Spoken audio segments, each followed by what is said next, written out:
After the transaction season ended in mid-August, the owners of the Sixers and their management flew to L.A. to meet with Ben Simmons and his agent. The Sixers intended to tell Simmons they couldn't find a deal for him. They wanted to put aside their differences and enter the season on the same page. Simmons, however, was steadfast, saying he didn't want to play for the team again, and that if he wasn't traded by the end of the month, he didn't intend to come to training camp. The point was made. Now, all that part of it is that's normal, right? That's just negotiating. We don't have the deal we want. We want you to come back in. No, I'm not showing up. That's how you apply additional pressure to the situation. In and of itself, whatever you may think of that, it is not unique. But then this sentence really jumped out at me. The point was made that it wasn't Simmons' responsibility to increase his trade value, and that the Sixers should find the best possible trade and execute it now, rather than wait for a strong start to the season to increase his value. Whoa. It wasn't Simmons' responsibility to increase his trade value. He's getting paid millions and millions of dollars to play basketball, and this sounds essentially like it's saying it's not his job to play well. If he doesn't want to show up, that's one thing. If he's going to hold out and try and force their feet to the fire, that's one thing. But this sounds like he's basically saying, hey, you get whatever trade you can. It's not my job to try and make myself more attractive to other teams.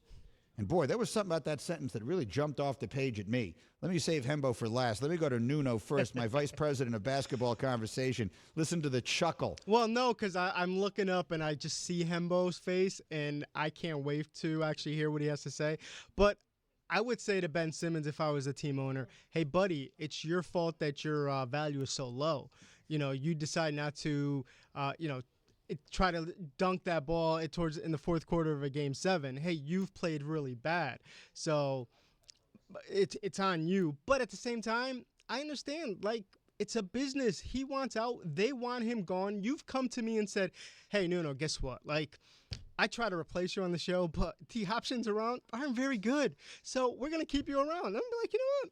Probably don't want to work with you anymore. And that's what Ben Simmons is doing. I get that, but you would have to continue working with me and figure out a way to make it work because you need the paycheck, right? We all work for our salary. I'm also mature enough and realize that, you know what?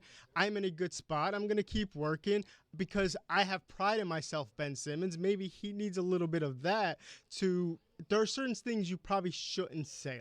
I'm kind of conflicted because it is it's the 76ers and the Philly fans are all, woe is me. So, Hembo, have at it. Well, let's turn to our Philly fan here. Are you woe is me? What is your reaction to this story? Oh, my goodness. Ben Simmons is dead to me. Dead to me. The only thing worse than coming up small in Philly, which, of course, he did in the playoffs, is then making it known that you don't want to play there anymore. You've not earned that right. You have no leverage here. You're not a superstar. You're not 1% better now than you were when you entered the NBA. Like Nuno said, the reason we've not traded you is because of you. You've tanked your own trade value.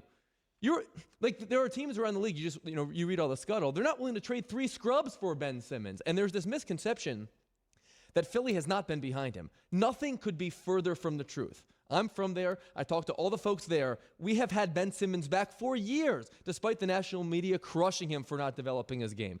All sorts of people around the city said, we can't trade this guy for James Harden. Let him have a year under Doc Rivers. Let this guy continue to develop. We're done now. And it sounds like he's done now too. And the only thing now we're moving forward, of course, it's going to get more and more ugly as we approach the season. But this is most definitely the last straw. Okay. Well, that's exactly the kind of fire that we're looking for here on the program. The Ben Simmons situation has reached an impasse. Here's the one thing that I will say is when you say we don't want you back and it's his own play and all that kind of stuff. I mean, the reality of it is the reason teams aren't willing to trade 3 scrubs for him is not because he's not worth 3 scrubs. It's because they know the Sixers have to trade him. And if he were to show up and play and they were to make a show of, all right, we're going to work this thing out. Why did Joel Embiid say last week, oh, no, I've got that guy's back. The fans need to leave him alone. I love playing with Ben. We love playing with him. Why? Because he understands exactly this, that teams will not trade you 3 scrubs for a guy they know you have to give away.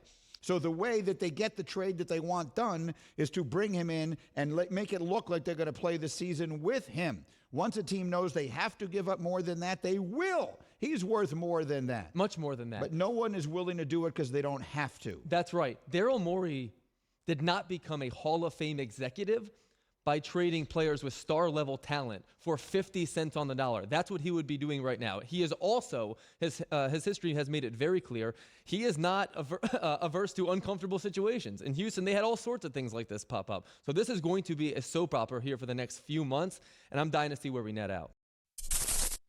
Thank you for watching ESPN on YouTube. For live streaming sports and premium content, subscribe to ESPN+.